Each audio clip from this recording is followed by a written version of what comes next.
Hello everyone, मेरा नाम है सचिन। आपका माइंड मिंगल एकेडमी यहाँ पर बहुत बहुत स्वागत है।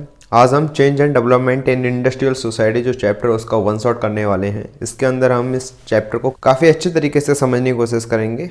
Without any delay let's start. सबसे पहले हम इंडस्ट्रियल सोसाइटी की बात करते हैं। इंडस्ट्रियल सोसाइटी होती क्या है ना। The industrial society refer to a social status that is driven by the use of technology to enable mass production. देखिए, एक इंडस्ट्रियल सोसाइटी हम उसे बोलते हैं जहाँ पर बेसिकली टेक्नोलॉजी का इस्तेमाल किया जा रहा है। उस सोसाइटी के अंदर, उस समाज के अंदर टेक्नोलॉजी का इस्तेमाल किया जा रहा है। क्यों किया जा रहा है? क्योंकि वहाँ पर मास प्रोडक्शन हो सके। जिस चीज़ के लिए टेक्नोलॉजी इस्तेमाल की जा रही है वहाँ पे उस चीज़ का ज़्यादा से ज़्यादा प्रोडक्शन किया जा सके, इसलिए हम उसे इंडस्ट्रियल सोसाइटी बोलते हैं, है ना। There exist a direct relationship between the decline of social evils and growth of industrial society. देखिए, हम ज़्यादातर देखते हैं अपने आसपास, जहाँ पर भी हम अर्बन एरिया के अंदर रहते हैं, तो वहाँ पे क्या होता है कि वहाँ पे जो सोशल इवल्स होती हैं, जैसे कि समाज के अंदर जो बुराइयाँ बनी हुई हैं, जैसे अनटचेबिलिटी वगैरह, तो वहाँ पे बहुत कम होती हैं। अर्बन एरिया के अंदर बेसिकली अनटचेबिलिटी जैसी चीज़ों को फॉलो नहीं किया जाता है ना।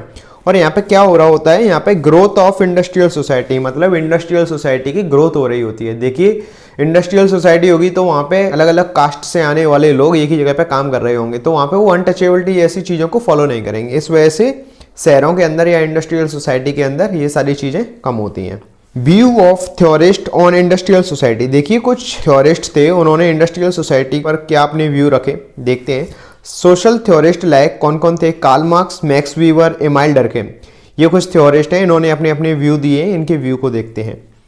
Marx described this situation as alienation wherein a person is disconnected this situation as with the product he she is producing। देखिए, मार्क्स बोलते हैं कि लोग हैं वो इस सिचुएशन से डिस्कनेक्ट हो जाते हैं। जैसे कि हम इंडस्ट्रियल सोसाइटी के अंदर जा रहे हैं काम करने के लिए, तो हम जो समाज के अंदर, जो सोसाइटी के अंदर जो सोशल इवल्स बने हुए हैं उनसे डिस्कनेक्ट हो जाते हैं, और हम जिस काम के लिए आए हैं उस पर हम अपना ध्यान देते हैं। तो ये हमको उस सिचुएशन से क्या कर देता है? डिस्कनेक्ट कर देता है ना। For them work is something that they have to do only in order to survive. मतलब काम की डेफिनेशन एक तरीके से काम क्या होता है? देखिए, एक कोई भी ऐसा काम जो कि हमें सर्वाइव करने में मदद कर रहा हो, वही हमारा काम होता है। हर कोई सर्वाइव करने के लिए कुछ ना कुछ काम कर रहा है। They do not enjoy their work. बहुत सारे लोग ऐसे होते हैं कि वो काम कर रहे होते हैं लेकिन वो अपने काम को एंजॉय नहीं कर रहे होते हैं। ये खुद की जिंदगी को सर्वाइव करने के लिए वो उस काम को ज्वाइन कर लेते हैं, जिससे कुछ इकोनॉमिक कंडीशन बेहतर हो सके। For the thinkers industrialisation leads to greater equality in some sphere. देखिए, बहुत सारे थिंकर्स बोलते हैं कि जो इंडस्ट्रियलाइजेशन है वो ग्रेटर इक्वलिटी से जुड़ा हुआ है। कैसे? अभी हमने डिस्कस किया था कि जैसे ही हम इंडस्ट्रियल एरिया के अंदर जाते हैं तो वहाँ पे अलग अलग कास्ट से आने वाले लोग एक ही जगह पे काम करते हैं, है ना। तो वो क्या है, कोई अपर कास्ट का है, कोई लोअर कास्ट का है, और सब एक ही जगह पे आके काम कर रहे हैं, तो अनटचेबिलिटी ऐसी चीज़ों को भूल जाते हैं। तो क्या हो रहा है वहाँ पे? ग्रेटर इक्वलिटी, मतलब सबको एक समान समझा जा रहा है ना। Industrialisation in India. अब हम इंडिया के अंदर जो इंडस्ट्रियलाइजेशन है उसे देखते हैं। India as a developing country, जैसा कि हमें पता है इंडिया डेवलपिंग कंट्री है, is in many ways similar and in many ways are different from the developed western model. देखिए, कहीं ना कहीं जो डेवलप्ड कंट्री हैं उनके सिमिलर भी हमारी कंट्री का जो डेवलपमेंट वाला जो प्रोग्राम है, वो मॉडल है, वो कहीं ना कहीं डेवलप्ड कंट्री जो वेस्टर्न कंट्री है उनके सिमिलर है और कहीं ना कहीं डिफरेंट भी है ना। हम उनकी 100% चीज़ों को देखकर फॉलो नहीं कर सकते हैं, लेकिन कुछ चीज़ों को 60% के अराउंड हम उनकी चीज़ों को फॉलो करते हैं। जैसे कि हम एजुकेशन सिस्टम के अंदर देख सकते हैं ना, इंडस्ट्रियलाइजेशन भी जब हमारी कंट्री कॉलोनी बनी थी तो आया था, और रेलवे वगैरह वो सारी चीज़ें। अब देखिए, हम काइंड ऑफ वर्क के बारे में बात करेंगे। In developed countries the majority of people are in the service sector. Majority of the जो पीपल होते हैं वो सर्विस सेक्टर के अंदर काम कर रहे होते हैं। Followed by industry and less than 10% in agriculture. Service sector कौन सा होता है? जो कि इंडस्ट्री द्वारा फॉलो किया जाता है। इंडस्ट्रियल एरिया है ना, मोस्ट ऑफ द पॉपुलेशन उसी के अंदर काम कर रही होती है, और लगभग 10% या 10% से कम एग्रीकल्चर कर रही होती है। डेवलप्ड कंट्रीज की बात हो रही है ना। In India in 2006 and 2007, Bharat के अंदर 2006 से 2007 के बीच में population was employed in agriculture. मतलब जो पॉपुलेशन थी वो एग्रीकल्चर के अंदर कितनी एम्प्लॉयड थी? 15.19%। जो डाटा होता है वो काफ़ी इंपॉर्टेंट होता है सोशियोलॉजी के अंदर, और आपके एग्जाम्स में या फिर सीयूटी जैसे जो क्वेश्चंस बनते हैं तो उनके अंदर ये डायरेक्टली देखा जा सकता है। तो प्लीज़ याद रखिएगा, ये मैंने पूरा डाटा मेंशन किया है। देखिए 2006 से हम 2007 के बीच के डाटा की बात कर रहे हैं। माइनिंग एंड क्वेरिंग में 0.61% पॉपुलेशन थी। जो प्रोडक्शन हो रहा था इंडिया के अंदर किसी भी प्रकार का, उसके अंदर 13.33% पॉपुलेशन इन्वॉल्व थी। इन मैन्युफैक्चरिंग के अंदर 6.10%, इन ट्रेड होटल रेस्टोरेंट वगैरह में 13.18%, in communication 5.06%, in community social and personal service 8.97%, in financial insurance real estate business service 2.22%, in electricity and water 0.33%, है ना। ये जो डाटा है वो आपको याद होना चाहिए। बेसिकली आप इसे थोड़ा सा गो थ्रू कर लेना एग्जाम में जाने से पहले, है ना। वन शॉट है तो देख लेना एक बार एग्जाम में जाने से पहले। Number of people in regular salaried employed, बहुत सारे जो एम्प्लॉयड होते हैं वो क्या होता है, रेगुलर सैलरीड के बेस पर होते हैं। जैसे कि उन्होंने आज काम किया तो उन्हें आज ही उस काम की सैलरी मिल जाएगी। Another major difference between developed and developing countries is the number of people in regular salaried employed। देखिए जो डेवलप्ड और डेवलपिंग कंट्री होती है उनके बीच में एक मेजर डिफरेंस होता है कि जो नंबर ऑफ द पीपल होते हैं जो काम कर रहे हैं वो रेगुलर सैलरीड एम्प्लॉयमेंट होते हैं। मतलब आज जितना काम किया उन्हें आज के हिसाब से उनका वेज मिल जाएगा, है ना। ये होता है डिफरेंस डेवलप्ड और डेवलप्ड कंट्रीज के बीच में। Where in developed countries majority of people are employed in regular salaried job। देखिए जो डेवलप्ड कंट्रीज होती हैं उनके अंदर मेजोरिटी ऑफ द जो पीपल होते हैं वो रेगुलर सैलरीड होते हैं, मतलब उन्हें रेगुलर सैलरी मिलती है ना। हाउएवर लेकिन इंडिया के अंदर क्या होता है, over 50% of the population is self employed. लेकिन इंडिया के अंदर जो 50% पॉपुलेशन है वो सेल्फ एम्प्लॉयड है, मतलब खुद का ही काम करते हैं। 30% आर इन कैजुअल लेबर और 30% एज अ लेबर काम करते हैं। 14% are in regular salaried employment और 14% ऐसे लोग हैं जो कि रेगुलर सैलरीड एम्प्लॉयमेंट है ना। ये डाटा है, ये काफी इंपॉर्टेंट है तो आपको याद होना चाहिए। ऑर्गेनाइज्ड और फॉर्मल सेक्टर के बारे में अब हम बात करेंगे कि ऑर्गेनाइज्ड और जो फॉर्मल सेक्टर होते हैं वो क्या होते हैं, समझते हैं। Economist also make distinction between organised और formal and unorganised sector in which organised sector consist of all unit employing 2, 10 और more people throughout the year. देखिए ऑर्गेनाइज्ड और जो फॉर्मल सेक्टर होता है वो होता क्या है बेसिकली, है ना। इसके अंदर क्या होता है, कैसे एम्प्लॉयमेंट आता है। एम्प्लॉयमेंट इनका ऐसे आता है कि हर साल में जो ऑर्गेनाइज सेक्टर होता है वो एज अ वैकेंसी जगह निकलती हैं कि 10 या 10 से ज्यादा लोग हमारे काम को ज्वाइन कर सकते हैं। ये ऑर्गेनाइज फॉर्मल सेक्टर के अंदर होता है ना। समझेंगे आगे अनऑर्गेनाइज सेक्टर क्या था। These have to be registered with the government। और ये ऑर्गेनाइज्ड और फॉर्मल सेक्टर होते हैं वो गवर्नमेंट के साथ रजिस्टर होते हैं to ensure that employees get proper salaries, pension and other benefit. कि जो एम्प्लॉयज हैं वो प्रॉपर सैलरीज उन्हें मिल रही है, पेंशन वगैरह उन्हें मिल रही है और जो भी उससे रिलेटेड बेनिफिट हैं वो भी उन्हें मिल रहे हैं, है ना। They have fixed rules and regulations and employee can not be removed from the job without prior notice. देखिए जो ऑर्गेनाइज सेक्टर होता है उसके अंदर आप अचानक से किसी को सडनली डिसमिस नहीं कर सकते हैं, है ना। क्योंकि ये गवर्नमेंट के एम्प्लॉय होते हैं तो इनके लिए पहले इन्हें अचानक से जॉब से नहीं निकाला जा सकता है। इनके लिए पहले नोटिस जारी करवाना पड़ता है, उसके बाद ही इन्हें डिसमिस या सस्पेंड किया जा सकता है ना। तो आई होप आपको अब समझ में आ गया होगा कि ऑर्गेनाइज सेक्टर क्या होता है। जितने भी जो सेक्टर हैं ऑर्गेनाइज सेक्टर के अंदर आते हैं वो गवर्नमेंट के साथ एसोसिएट होते हैं, है ना। Social implication of organise sector. अब हम जो ऑर्गेनाइज सेक्टर है उसके सोशल इम्प्लीकेशंस के बारे में जानेंगे। Very few people are employed in large firms where organisation are defined by rules. देखिए बहुत कम ऐसे लोग होते हैं जो कि जो बड़ी फर्म होती हैं गवर्नमेंट की या ऑर्गेनाइजेशन होते हैं उनके अंदर एम्प्लॉय होते हैं, क्योंकि जितने भी ऑर्गेनाइजेशन होते हैं उन्हें उनके रूल्स एंड रेगुलेशन के बेस पर उन्हें डिफाइन किया जाता है कि ये सारे रूल्स रेगुलेशंस हैं, आपको ये फॉलो करने पड़ेंगे, है ना। इस वजह से बहुत सारे लोग इनके अंदर सेटिस्फाई नहीं होते हैं तो वो जॉब नहीं करते हैं। As most Indians work in a small skill work place, there work is determined to a large extent by personal relationship. Most of the जो इंडियंस हैं वो क्या कर रहे हैं, वो स्मॉल स्किल वर्क प्लेस करते हैं, मतलब छोटी छोटी जो जगह हैं उन पर जाके काम करते हैं, है ना। आप देख सकते हैं जैसे हम टाउन एरिया या फिर अर्बन एरिया के अंदर जाते हैं तो वहां पे ज्यादातर लोगों के खुद के बिजनेस होते हैं, उनकी पर्सनल रिलेशनशिप के बेस पर वो बिजनेस चलते हैं। जैसे कि किसी का रिपेयरिंग का सेंटर है, किसी का रेस्टोरेंट वगैरह है, वो सारी चीजें हैं। Very few Indians have access to secure job. बहुत सारे ऐसे कम इंडियंस होते हैं जो कि अपनी जॉब को सिक्योर कर पाते हैं with benefit. Even in 2/3 work for the government. बाकी का 2/3 काम होता है वो गवर्नमेंट के लिए होता है। Thus government employment is not only popular but also play a role in overcoming boundaries। जो गवर्नमेंट एम्प्लॉयमेंट होते हैं वो कि पॉपुलर ही नहीं होते हैं बल्कि वो बाउंड्रीज को भी ओवरकम करते हैं। जैसे कि ये तो हम अपनी सोसाइटी के अंदर ही देख सकते हैं कि हर किसी को आज के टाइम पर गवर्नमेंट जॉब चाहिए, है ना।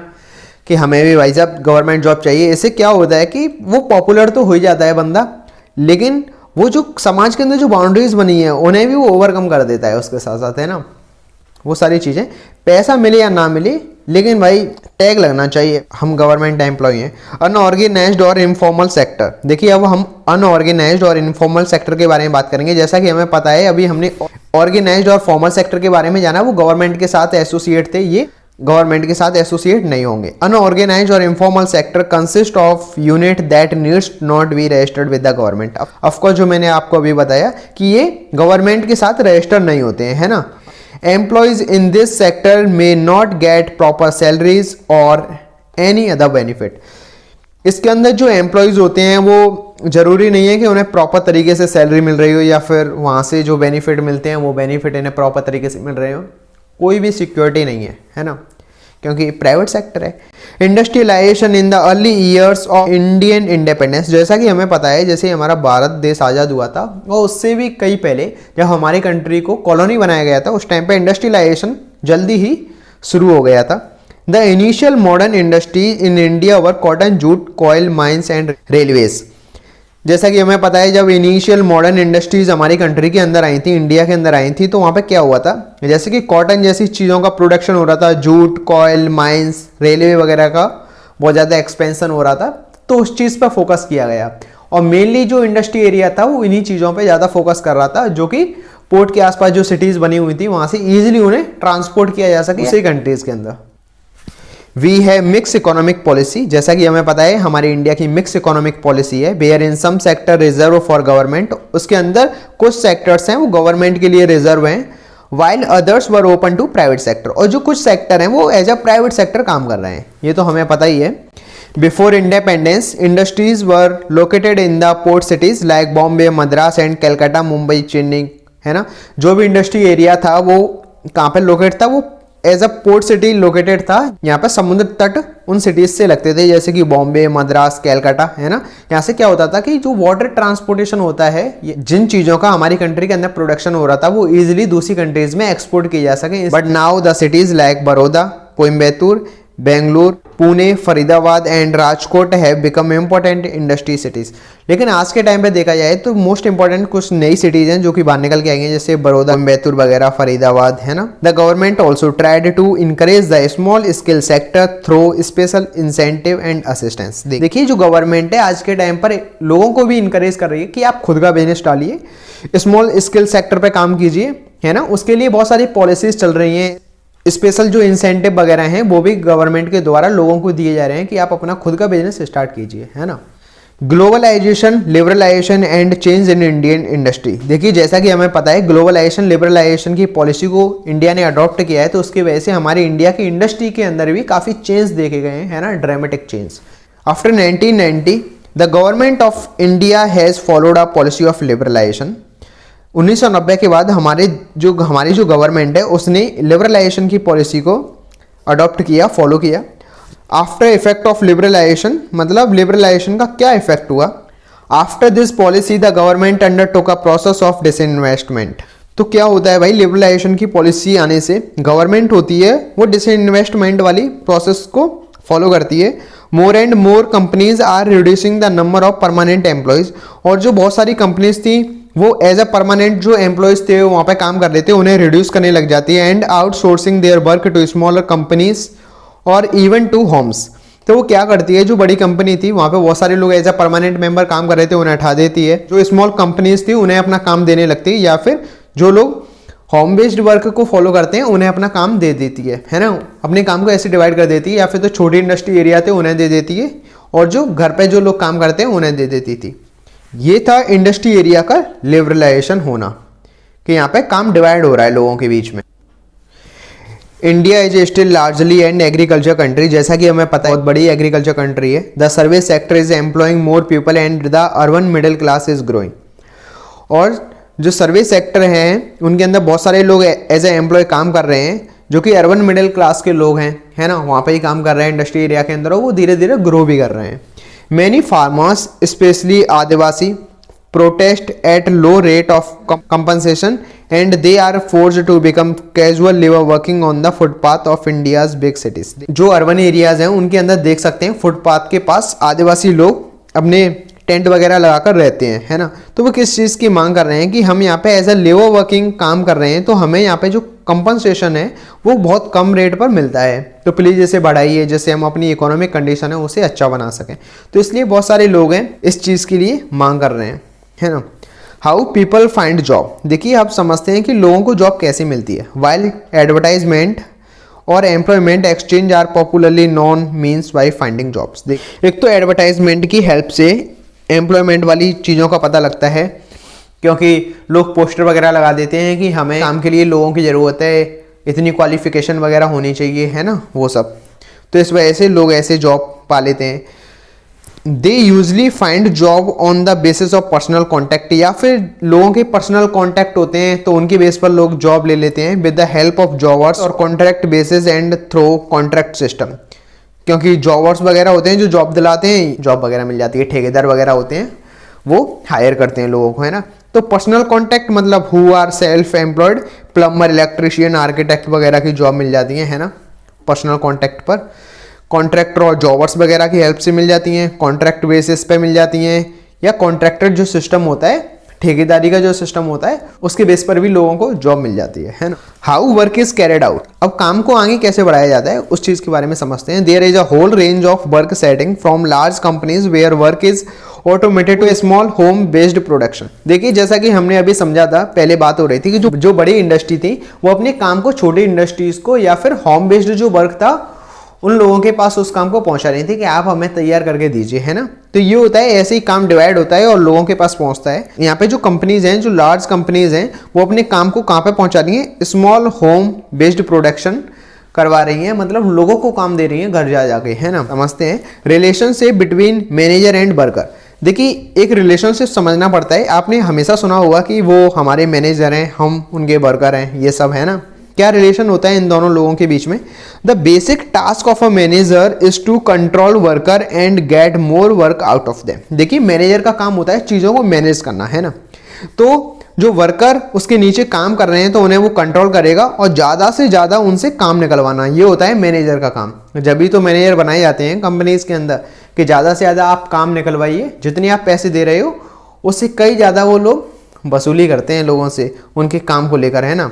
साइंटिफिक मैनेजमेंट सिस्टम के बारे में समझते हैं। Another ways of increasing output is organising work. देखिए ज़्यादा से ज़्यादा काम दूसरे तरीके से भी निकलवाया जाता है, वो होता है साइंटिफिक मैनेजमेंट सिस्टम। कैसे? ऑर्गेनाइजिंग वर्क की हेल्प से हम ज़्यादा से ज़्यादा लोगों से काम निकलवा सकते हैं। अब समझेंगे आगे वो क्या सिस्टम है। An American Frederick Winslow Taylor invented a new system in 1890। Frederick Winslow Taylor थे, उन्होंने इन्वेंट किया था नया system which he called scientific management, जिसे साइंटिफिक मैनेजमेंट के नाम से जाना जाता है। Which is also known as Taylorism और इंडस्ट्रियल इंजीनियरिंग, जिसका दूसरा नाम टेलरिज्म भी है और इंडस्ट्रियल इंजीनियरिंग भी है। This system started that all work was broken down into its smallest repetitive element and was divided between workers. देखिए क्या काम है, अभी हम बात कर रहे थे जैसे कि जो बड़ा काम होता है उसे लोगों के बीच में डिवाइड कर दीजिए, है ना। सपोज करके चलिए कि आपको बोला जाए कि आपको एक दिन में 10 पेज लिखने हैं, तो आप बोलो कि हम 5 लोग हैं तो हम 2-2 पेज लिख देते हैं, तो काम भी जल्दी हो जाएगा। जितने भी हमें पेज लिखने थे वो भी हमारे लिख गए और काम भी काफ़ी जल्दी हो गया। बड़ी चीज़ें होती हैं उन्हें स्मॉलेस्ट चीज़ों में डिवाइड कर देना, छोटे छोटे नंबर में चीज़ों को डिवाइड कर देना, है ना। Workers were timed with the help of stop watch and had to fulfil a certain target every day. जो वर्कर होते हैं उन्हें स्टॉप वॉच दी जाती है, मतलब उसके हिसाब से काम करते हैं कि टाइम टू टाइम आपको काम करना है, और हर दिन के उन्हें टारगेट दिए जाते हैं कि आपको आज इतना काम करना है टारगेट के हिसाब से, है ना। तो वो सारी चीज़ें वर्कर का यही काम होता है, जैसा कि हमें पता है। जब तक वो अपने टारगेट को पूरा नहीं करते हैं तो तब तक वो काम ही करते रहते हैं, चाहे उन्हें ओवरनाइट हो जाए, है ना। Production was further speeded up by the introduction of assembly line. देखिए इसी वजह से जैसे कि एवरीडे टारगेट की हेल्प से क्या होता है कि ज़्यादा से ज़्यादा लोग अपने प्रोडक्शन को स्पीड अप कर पाते हैं, है ना। इसी वजह से चीज़ें जल्दी जल्दी होने लगती हैं और प्रोडक्शन भी काफ़ी तेज़ होता है। अब समझेंगे time slavery in IT sector. देखिए आप सबको पता है आईटी सेक्टर का तो आप सबने नाम सुना ही होगा, है ना। इसके अंदर लोग पूरी नाइट काम करते रहते हैं। आईटी सेक्टर के अंदर है, हम आईटी सेक्टर के अंदर हैं लोग बोलते हैं, है ना। जो कॉलिंग वगैरह का भी सेक्टर होता है वो भी आईटी सेक्टर के अंदर आता है। In the IT sector an average work days has 10 to 12 hours and stay overnight in office is known as night out when faced with project deadline। देखिए आईटी सेक्टर होता है, उसमें जो एम्प्लॉय काम करते हैं उनके 10-12 घंटे होते हैं, वो एवरेज टाइम होता है कि वो हर दिन इतना काम तो करेंगे ही करेंगे, है ना। और वो कभी कभार ओवरनाइट भी करते हैं ऑफिस के अंदर, जिसे नाइट आउट के नाम से जाना जाता है। कब करते हैं वो ऐसा, जो उनका प्रोजेक्ट होता है वो कंप्लीट नहीं हो पाता है, वो उस टाइम पर उनकी डेडलाइन नज़दीक होती है उस प्रोजेक्ट की, तो वो पूरी रात काम करते हैं कि जल्दी से जल्दी डेडलाइन आने से पहले ये पूरा काम खत्म करना है, इसलिए वो नाइट आउट भी करते हैं, है ना।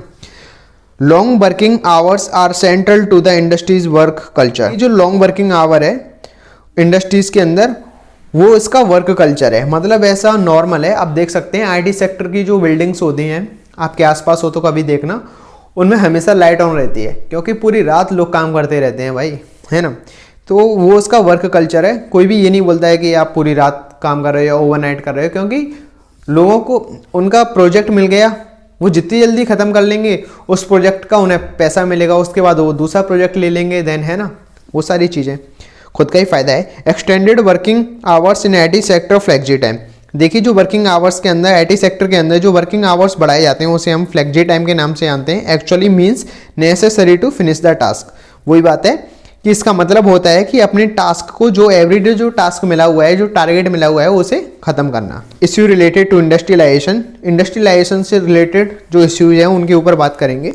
One important debate in sociology is whether industrialisation and the shift to service and knowledge based work leads to great skills in the society. एक इंपॉर्टेंट डिबेट होती है सोशियोलॉजी के अंदर, तो उसमें बोला जाता है कि जो इंडस्ट्रियलाइजेशन है, तो ऐसा माना जाता है कि इंडस्ट्रियलाइजेशन है उसके अंदर जो नॉलेज वाले जो काम है ना, वो किस चीज़ से जुड़े हुए हैं, वो ग्रेट स्किल्स, मतलब सोसाइटी के अंदर जो लोग हैं वो इंडस्ट्री एरिया के अंदर जब आके काम कर रहे हैं नॉलेज वाले, तो उनकी जो स्किल्स हैं वो कैसी हो रही हैं, बेहतर हो रही हैं, ग्रेट स्किल्स उनके अंदर आ रही हैं, कहीं ना कहीं उनके स्किल्स का निर्माण हो रहा है या फिर डेवलपमेंट हो रहा है, वो सारी चीज़ें हैं।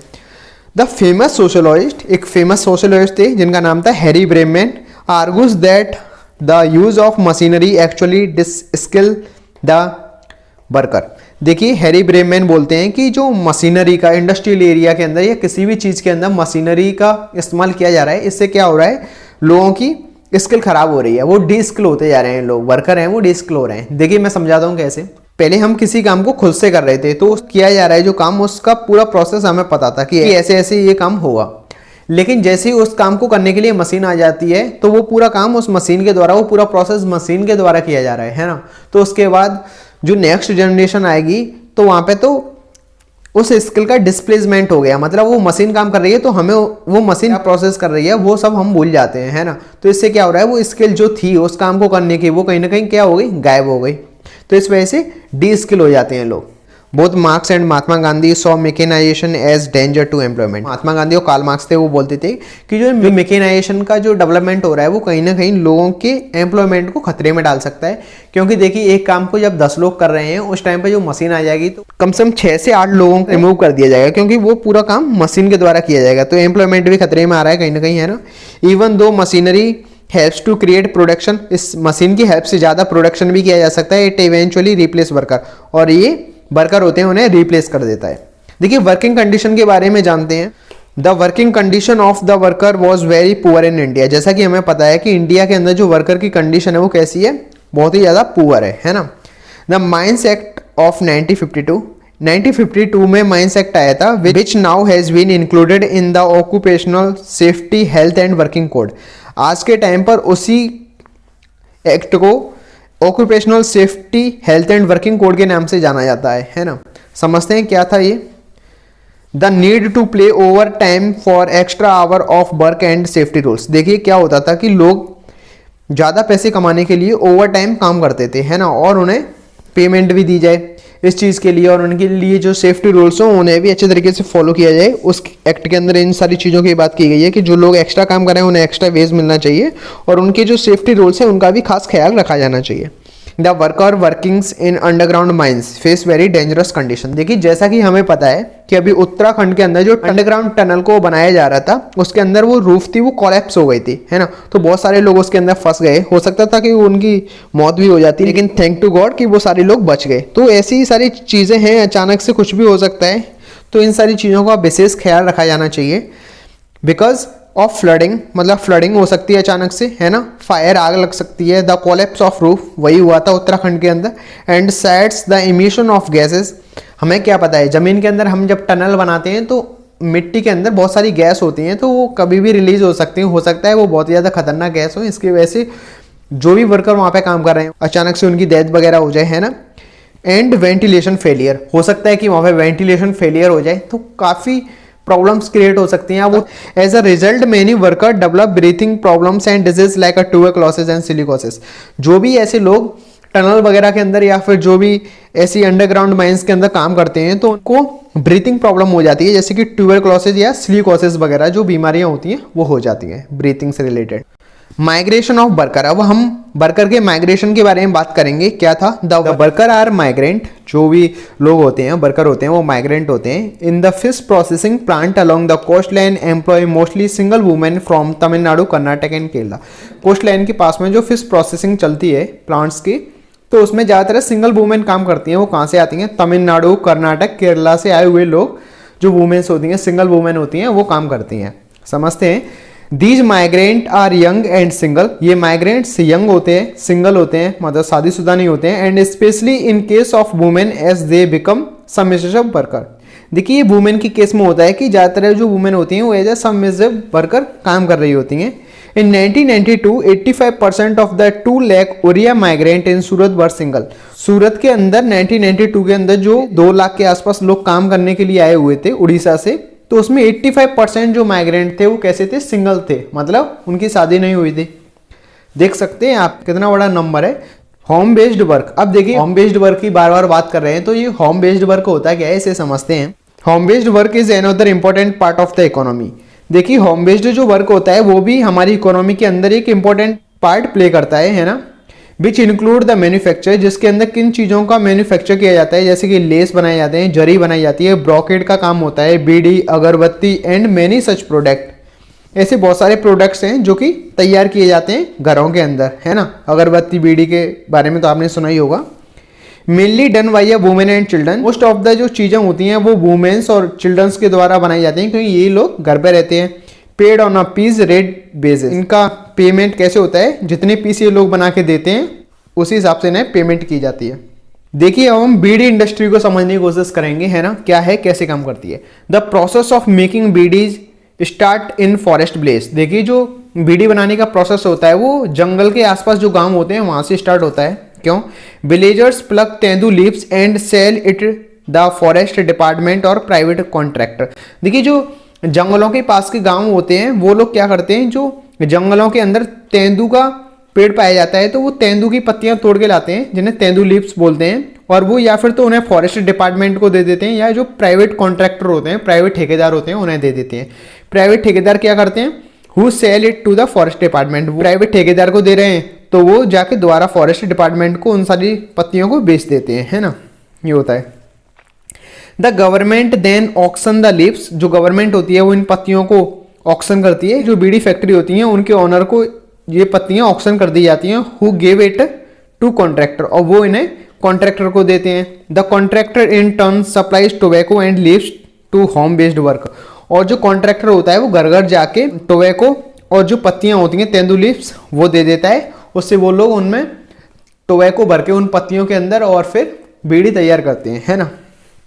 ये होता है बीड़ी इंडस्ट्री, है ना। बीड़ी का जो प्रोसेस होता है ये आ भी गया है आपके एग्जाम्स के अंदर, तो ऐसा मत सोचना कि इंपॉर्टेंट नहीं है, काफ़ी इंपॉर्टेंट है। जो मेन पॉइंट्स हैं, जो 4 पॉइंट इसके अंदर दिए गए हैं, तो मैंने आपको डिस्कस कर दिए। आप इन्हें एग्जाम्स के अंदर लिख आएंगे ना तो आपके मार्क्स पक्के, चिंता मत करना किसी भी चीज़ की।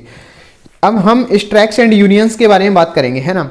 In response too harsh working condition, जैसा कि हमें पता है कि हार्श वर्किंग कंडीशंस होती हैं, तो इस वजह से लोग क्या करते हैं, स्ट्राइक करते हैं, हड़ताल करते हैं। Sometimes worker go on a strike and they do not work, बहुत सारे लोग होते हैं कई बार स्ट्राइक्स पे चले जाते हैं, हड़ताल पे चले जाते हैं और वो कोई भी काम नहीं करते हैं, है ना।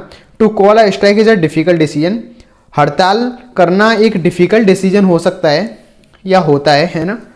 Further worker also find it hard to sustain themself without wages, क्योंकि जो लोग रेगुलर बेस पे काम करते हैं कि आज उन्होंने काम किया आज ही उन्हें सैलरी मिल जाएगी, तो वो क्या करते हैं कि उनके पास कोई और दूसरा ऑप्शन नहीं होता है इनकम जनरेट करने का, तो इस वजह से वो ऐसे काम करते हैं। और जब लोग अचानक से हड़ताल कर देते हैं तो उन्हें आज का वेज तो नहीं मिलेगा, आज उन्होंने हड़ताल किया, अगर वो कल भी हड़ताल कर देंगे तो उन्हें कल का भी वेज नहीं मिलेगा, तो वो कहाँ से सस्टेन करेंगे अपने जीवन को, है ना।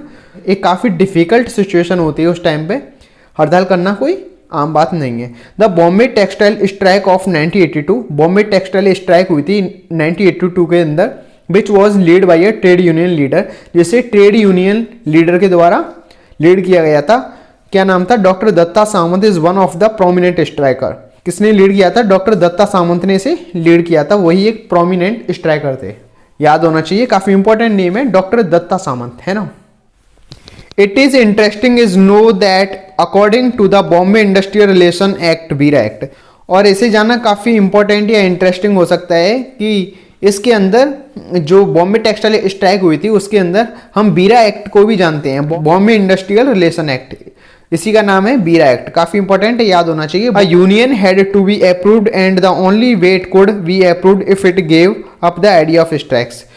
तो जो यूनियन थी वहाँ की, तो वो ये बोल दिया कि जो स्ट्राइक का आइडिया है उसे हमें गिव अप कर देना चाहिए, है ना, उसे छोड़ देना चाहिए, क्योंकि क्या होता है जो मिडिल क्लास या अर्बन एरिया के लोग होते हैं वो कहीं ना कहीं जब स्ट्राइक होती है तो उसे बहुत बड़ा इंपैक्ट पड़ता है। एक तो उस इंडस्ट्री के अंदर जो लोग काम करने के लिए जा रहे हैं वहाँ पे क्या होता है, प्रोडक्शन रुक जाता है, काम नहीं हो पाता है ना, और कहीं ना कहीं लोगों को वेज नहीं मिलता है, तो उनकी वो खुद भी अपने जीवन को सस्टेन नहीं कर पाते, तो इस वजह से काफ़ी प्रॉब्लम्स क्रिएट होती हैं, है ना। तो इसलिए जो हमारी यूनियन थी वो अप्रूव करती है कि जो आइडिया है स्ट्राइक का उसे गिव अप कर दिया जाए। इसी के साथ ये लेक्चर एंड हो जाता है, मिलते हैं नेक्स्ट लेक्चर के साथ, जब तक के लिए जय हिंद, खुश रहिए, मस्त रहिए, चिल करिए।